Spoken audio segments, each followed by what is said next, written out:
Good day, magnificent misfits. Ooh, I like that. I'm Kale. And I'm Kate. Welcome to Horrorwood. That was pretty good.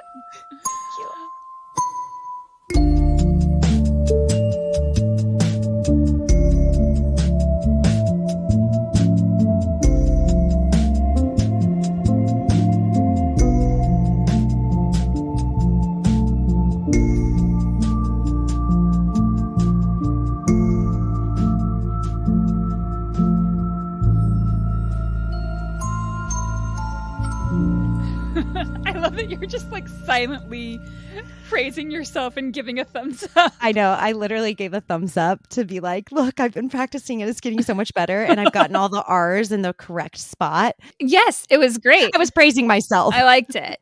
Hi, everybody. So happy holiday weekend. This is our Labor Day episode, which is the unofficial start of fall, which means it's the unofficial start of spooky season. I'm so excited. I'm already watching horror movies. Before we started recording, Kaylee, I was watching Texas Chainsaw Massacre because I've actually never seen it. Well, I haven't either. And I just can't imagine doing that at I don't know. What time did you watch it? In the afternoon? Well, I didn't finish it because I was like, "Oh, it's time to log on." But, okay. but no, it's waiting for you. The chainsaw is waiting. It is, and I cannot wait. This is my favorite time of year. This is a fabulous time of year, and you know what I think is great for all you laborious people. Which, let's be honest, everybody works pretty much, even if you don't have if you're lucky enough to be employed right now, yes. True. But even if you're out there seeking something, you are still working. Yep. I just feel like Labor Day kind of is a day for everyone. And as Kate said, Kate. Oh, that's a cute little nickname. It starts this special season of spook. It's the best. Listen, I don't drink spicy. The pumpkin spice. Pumpkin spice. I don't drink those because it's just too sweet. Okay, but hold on. Okay. Because, and maybe things have changed over time. Oh, you're going to bring up, I know what you're going to bring up. The caramel apple spice cider, whatever, which I had a phase. I couldn't even drink it. And I can handle a little more sweeter than you. Oh my God. I took one sip and I was like, I just got 5 cavities. Because it reminded me of a caramel apple, and I really used to love those. But I was in a phase for about, I don't know, I think that lasted like 2 years. It was long enough. It was long enough to make me never want a sweet drink after. So to this day, I cannot know sweet, like anything, any drinks. A Coca-Cola Classic every once in a while because I love a Coca-Cola Classic with a slice of pizza. Coca-Cola Classic needs to sponsor us because you have given them a shout out in pretty much every episode. There's something really special about it. What can I say? Do you hear that, Coca-Cola Classic? I just wanted to talk about the spook factor that Katie has already mentioned and the fact that there's something about all months. I love something about all months, but October especially. Oh, October is the best. I feel like Labor Day is the kickoff, even though technically it's still summer. But in my opinion, it's fall. And September is just pre-October. So basically, it's October, guys. Like pre-tober. Do you get trick-or-treaters at your place? Yes. You guys get trick-or-treaters? Oh, yeah. We are a full-size bar household here. We don't fuck around. Oh, I'm coming to Chicago to trick or treat. We'll be here dressed in our skeleton onesies that we wear every single year. Darling. Hi, everybody. So as always, you can find a transcript of this episode just under our show description in the show notes. And if you're feeling so inclined and you've been listening and you're into it, please give us a rating and a review.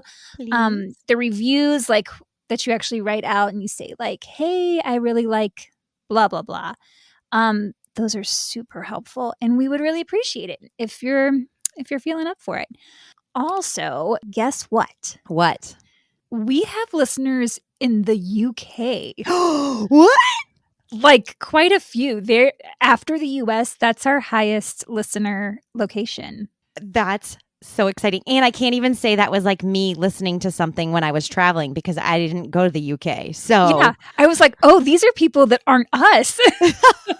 I was so excited. Hello, United Kingdom. We love you. You're gorgeous. oh my gosh.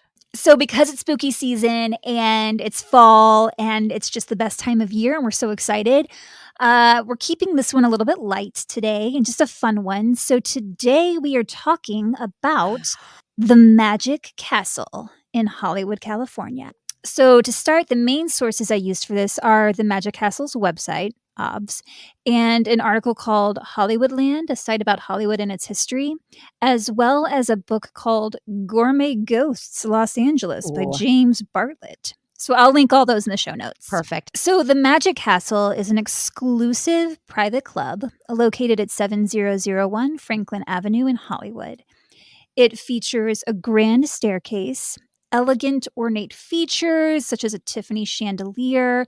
It has hidden doors and private rooms, and it serves as the clubhouse for the Academy of Magical Arts. And you can only enter if you're a member of the Academy or the guest of a member. Ah. But before it became known as the Magic Castle, it was the private home of Rollin and Katherine Lane. And every time I hear Rollin, I just think of Schitt's Creek. I was just going to say, the whole time I was doing these notes, all I could think was Rollin shit. that's amazing. I love that there's Rollins out there. Yeah, I don't know any, but Hopefully maybe they'll listen to our podcast and then they can comment and be like, I'm a Roland. Rollins, this is your calling. It's your moment. Shout outs to all the Rollins. Yes. There I go with my R's. Built in 1909, the mansion is designed in the French chateau or Gothic Renaissance style and sits at the foot of the Hollywood Hills, atop a small hill tucked away from the busy street. So it's like a little bit off, up on its own little private area. As it should be. Yeah.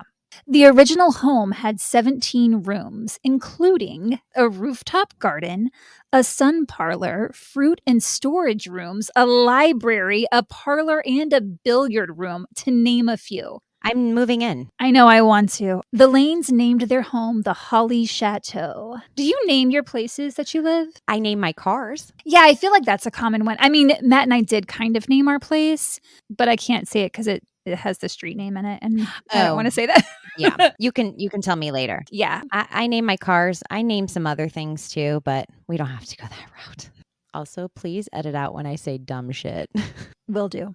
The Lanes were quite the couple back in the day. You could even say they were Hollywood's first power couple. Rollin was a very successful lawyer as well as a banker, and he invested heavily in real estate, particularly in the San Fernando and San Joaquin valleys.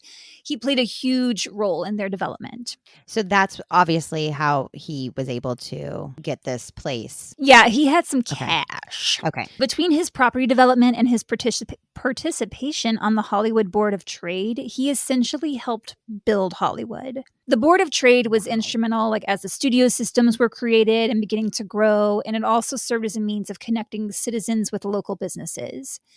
Later, it became the Hollywood Chamber of Commerce, which is still around today. Oh. And they're the ones responsible for the Walk of Fame.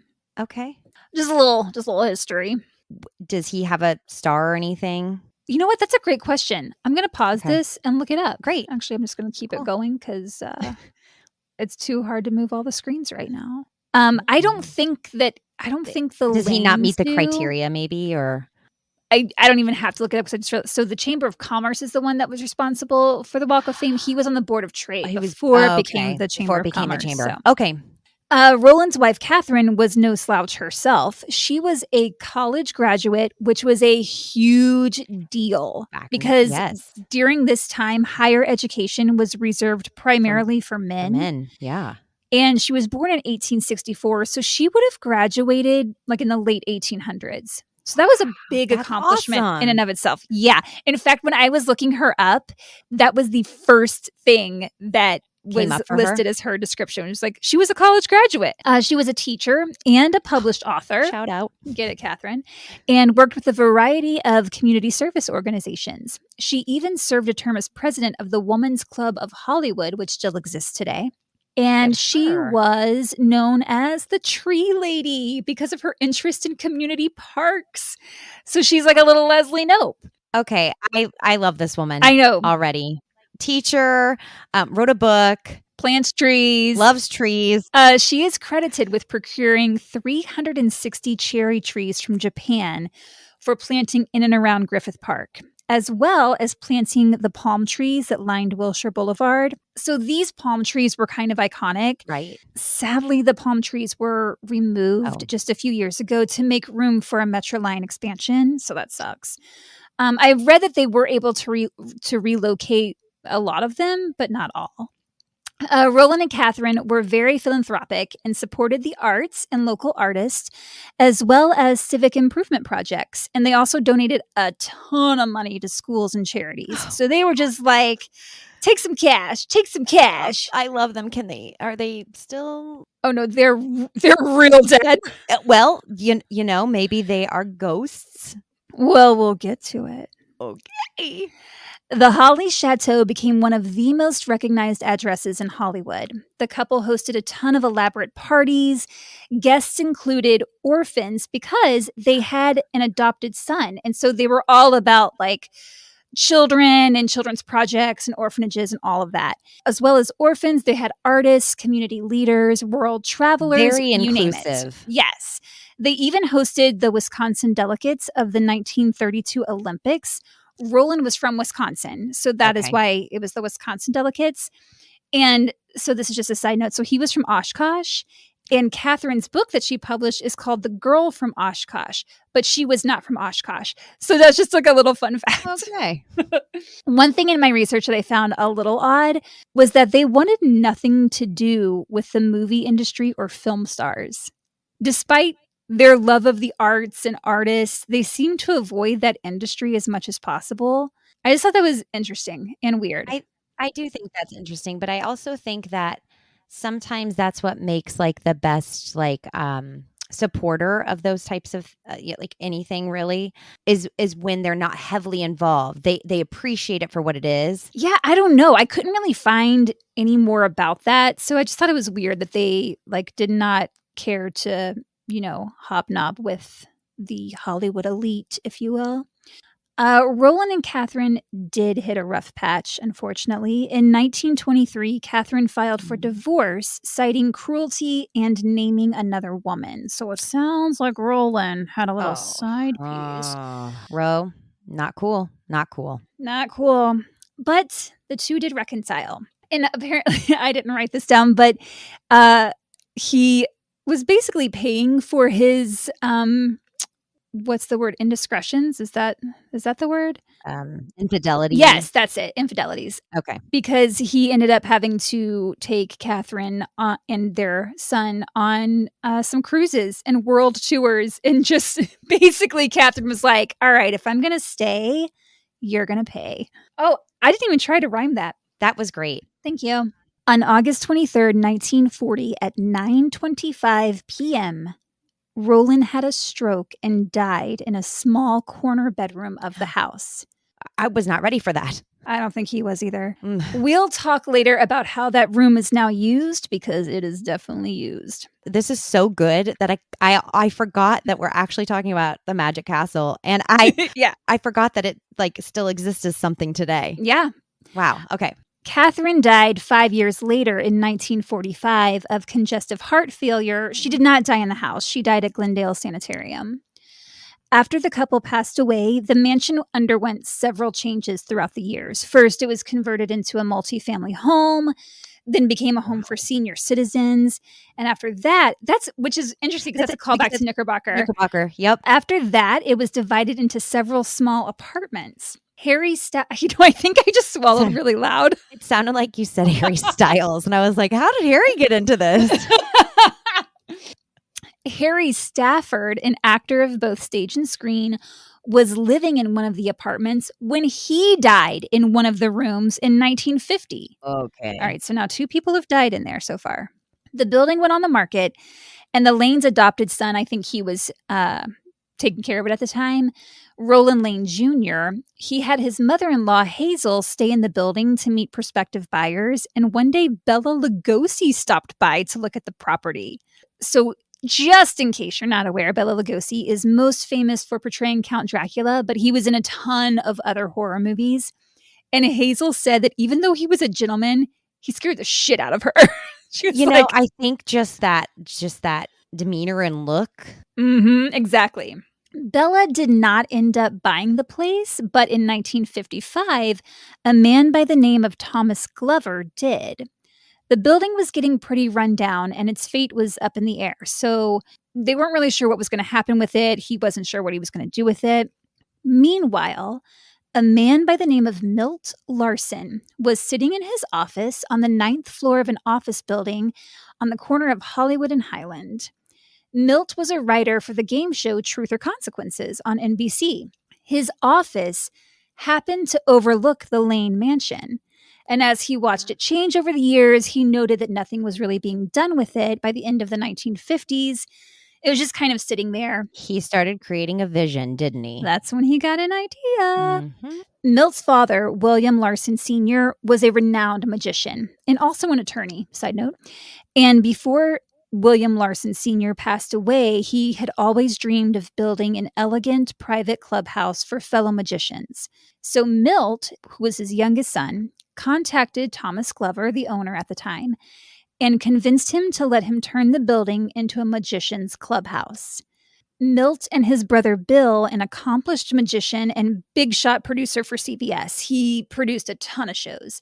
They obtained the house, and in September of 1961, the brothers, along with a crew of friends and volunteers, began renovating it to restore it back to its original elegance. How did they have, pictures? There are pictures of when the house was being built and all of that kind of thing, but they actually used pieces from all over the place. I don't go too much into it, but the chandelier came from one place. The lights that lead up to the path came from a bridge in Pasadena, I believe. I just want to bring up the little chandelier because if you recall in the Knickerbocker, there was a chandelier that is still there today. It's all related. But what to call their new clubhouse? A few months before they opened, they had a brainstorming session to come up with names. A few of the ideas they threw out were Cabaret Maison, Skeleton Key Club, Cabaret Cadaver, which is just funny to me. Okay. And Maison de Mystery and Castle Cabaret. Oh, I really like that Maison de Mystery. Yeah, I do like that. At 5:00 p.m. on January 2nd, 1963, the Magic Castle opened its doors for the first time. It has become world famous and is known as the Mecca for magicians. The Academy of Magical Arts was started by the Larsons as well, with a mission of promoting the art of magic and encouraging fellowship. Fun fact, Neil Patrick Harris served 2 terms as Academy president. Wow. Other famous faces that were members of the Academy at one time or another include Johnny Carson, Liberace, Mae West, Drew Barrymore, and Steve Martin. Some big names. Oh, yeah. Just to name a few, Cary Grant was even on the board of directors at one time. As you can guess, an evening at the Magic Castle involves a number of magic shows. They happen all throughout the building, including at the bars, of which there are 5, in a small close-up gallery, as well as larger theaters within the clubhouse. So magic is everywhere. But besides the designated magic shows, guests have been known to experience some unintentional thrills as well. Several, and I'm saying several, deaths have occurred in the building. Since it became the Magic Castle? Since the original owner died. Yeah, there's been 2 that we know of that you've spoken of so far. Okay. Yeah. And when you've got a bunch of deaths and a building that's over 100 years old, you know that place is haunted as fuck. I mentioned earlier that the home's original owner, Rollin Lane, died in one of the rooms there. That room is now known as the Houdini Seance room. This is, yep. I was like, oh, she's just wait, because I'm going to bring Knickerbocker back again. Oh my gosh. I had a heart palpitation just then. If you'll remember, Kale told us about how Houdini's widow, Bess, conducted a seance every year for 10 years to try to bring her husband back, or make contact with her husband, I should say. Well, as it turns out, William Larson Sr., Milton Bill's dad, worked for Bess, and he collected a bunch of Houdini memorabilia over the years. So Milt and Bill created the Houdini Seance room as an homage to their father, as well as Bess and Houdini. And the room is filled with that memorabilia. Shut the front door of that room because that just gave me chills. Yeah, I have not been in that room and I have to go. Oh, I am going now. I put me in your purse or whatever. Let's book it. It's happening. But the room is reported to be haunted by at least 3 different spirits. There is, of course, Rollin Lane, Okay. the original owner who died in that room. A young girl and a man have also been spotted. I mean, who knows? The man could be that actor, Harry Stafford, Right. that I mentioned, because he died in one of the rooms there, but I don't know which one. Okay. I couldn't find it anywhere. The club's first resident medium, E. Raymond Carlisle, is said to have materialized his own daughter who had died just a few days prior. So she could be the little girl that people see. And more recently, a medium by the name of Misty Lee said that while she was conducting a seance, she noticed a dark figure standing behind one of the guests. And so she thought it was just a staff member playing a prank. So after they do the whole seance and everything, and the group is getting up, she goes up to that guest and mentions it. And she's probably like, hey, hope they didn't freak you out too much. I think one of the employees here was just having a little fun. And the guest said, oh, I've had a dark figure following me my entire life. Okay. That's spooktastic. And also, I just want to maybe put this out there. Perhaps all the Knickerbocker seances worked, only Houdini was showing up at the Magic Castle. I mean, maybe the wires just got crossed. We don't know. We don't know. Guests in the Houdini room have also reported candles and chairs moving on their own, as well as the table lifting off the floor. So just some casual things happening there. Just cash, yeah. Just your everyday Tuesday. And then listen to this. So in the afternoon of Halloween 2011, a crew was working on the roof of the castle and a roofer's blowtorch fell over and started a fire. There was extensive damage to the attic and the 3rd floor, mostly water damage from trying to put the fire out. Okay. The room directly underneath where the fire started was the Dante room, named for Dante the magician. It was destroyed. The Houdini room, on the other hand, was completely unscathed.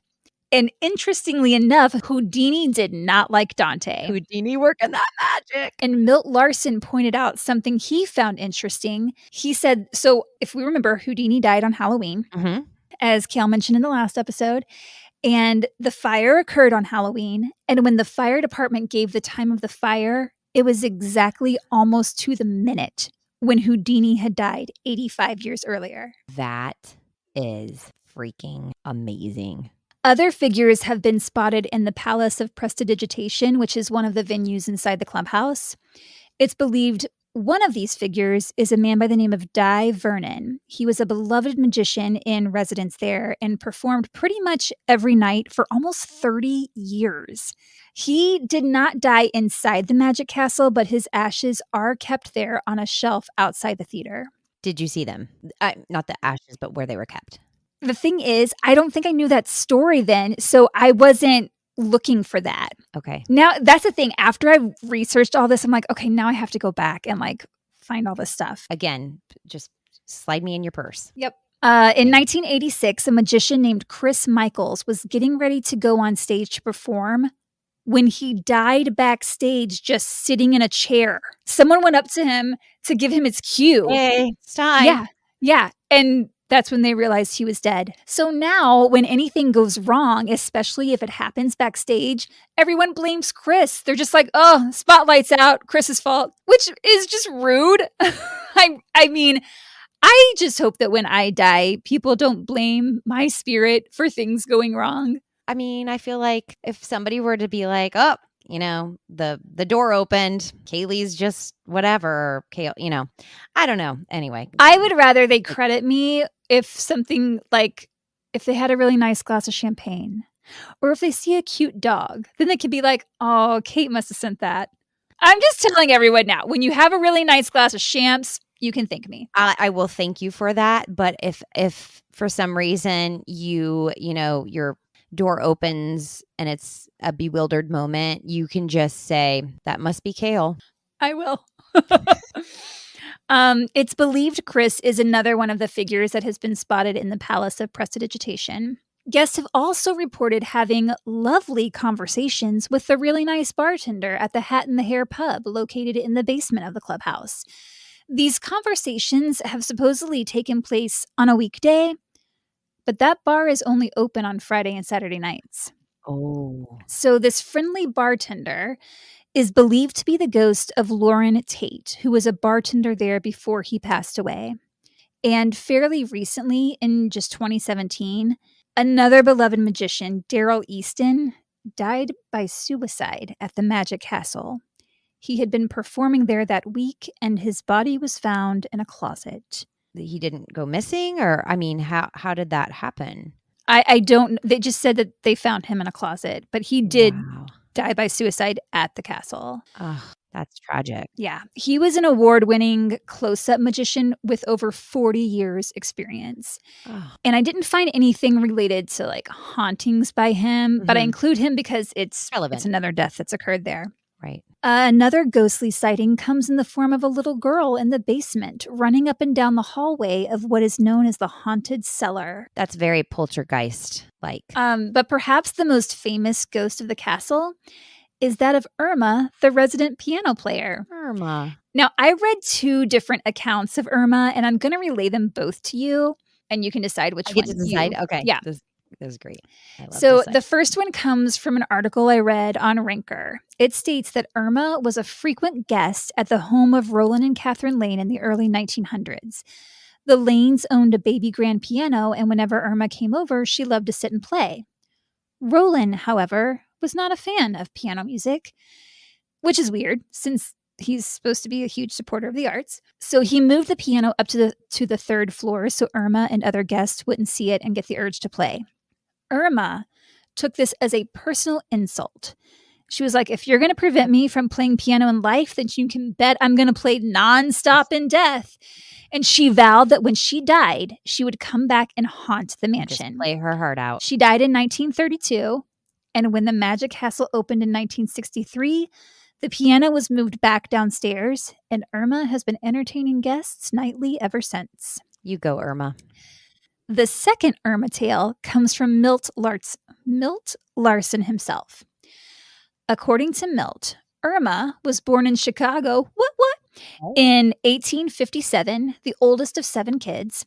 She fell in love with music at a young age and began playing the piano. And when her family moved from Chicago to Hollywood, they lived on Franklin Avenue near the Lanes, and they became family friends. Rollin and Katherine discovered what a talented musician she was and would often ask her to perform recitals at their home. Irma fell in love with the house and the baby grand piano and vowed to return after her death just so she could keep playing. I have already, as soon as you told me the Chicago, I have already come up with my decision on which story to believe. And it would have to be number 2. And I say that because I feel that she is playing Sweet Home Chicago and she's just having the little time of her life. Yeah, this is the one I believe too, because I don't think Irma is a vengeful ghost. I think she's a happy ghost. I think she's a happy ghost. Yeah, for sure. She just wants to entertain people. Yeah. Guests of the Magic Castle can witness Invisible Irma's musical talents nightly, as she has a room dedicated just to her and her music. Oh, I love that. You can literally request any song, and she will start playing it immediately. Yeah, she will. She just loves it. Yeah. Little pianist. Now, Milt admits that Irma might have a little, shall we say, technical help. However, he swears that one night shortly after the Magic Castle opened, it was storming really bad out, and he didn't want to risk driving home through the storm.